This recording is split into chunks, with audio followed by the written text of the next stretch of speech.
Мислимдә сайлаулар бәйрәм төсен алды. Үзәк мәйданда ярминкә гөрләй бирде. Авыл хуҗалыгы продукциясенә зур урын бирелгән. Шулай ук бүген участокларда кан басымын үлчәтергә һәм гриппка каршы вакцина ясатырга да мөмкин иде.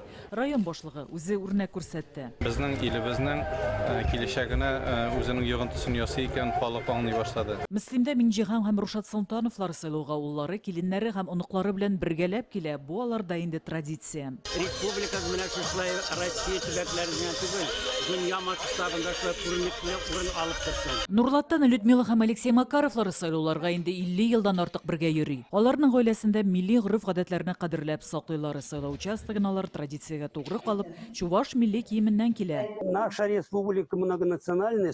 Без бит күп милләтле республика һәм үз милләтебез белән горурланып яшибез. Шуңа үзенчәлекле итеп киенеп килдек. Тормышлар яхшы, зарланмыйбыз. Питрәчнең үзәк район хастаханәсе пациентлары хастаханәдә тавыш бирде. Мондый шартларны аларга әлеге сайлау участогы әгъзалары булдыра.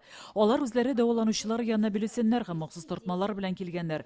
Пациентларның берсе инсульт кичергән, әмма тавыш бирүдән баш тартмаган. Бүген аның әле туган көне дә. Мы же воспитаны Советским Союзом. Без бит Советлар Союзында тәрбияләнгән буын бер тапкырда бер генә сайлауны да калдырган булмады. Леногорскида үз сайлау участогында чемпион бокс клубы тренеры Алис Җәләлдинов тавыш бирде. Бу көннәрдә шәһәрдә Россиянең 3 герое Дамир Исламов, Дамир Гыйлемханов һәм Иван Цевун истәлегенә бокс буенча турнир уза. Рингта Татарстан һәм Россия төбәкләреннән спортчылар көч сынаша. Ярышлар бүген тәмамланды. Егетләр һәм кызлар арасында Алис Җәләлдинов та тәрбияләнүчеләр дә бар.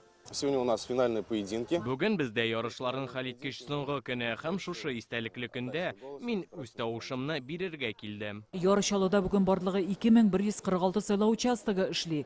Үзебезнекеләрне ташламыйбыз, 16 төркеме волонтерлары да тавыш бирүдә катнашты. Махсус хәрби операция башланганнан бирле алар гуманитар һәм адреслы ярдәм җыеп җибәрәләр. Һава торышы бик яхшы.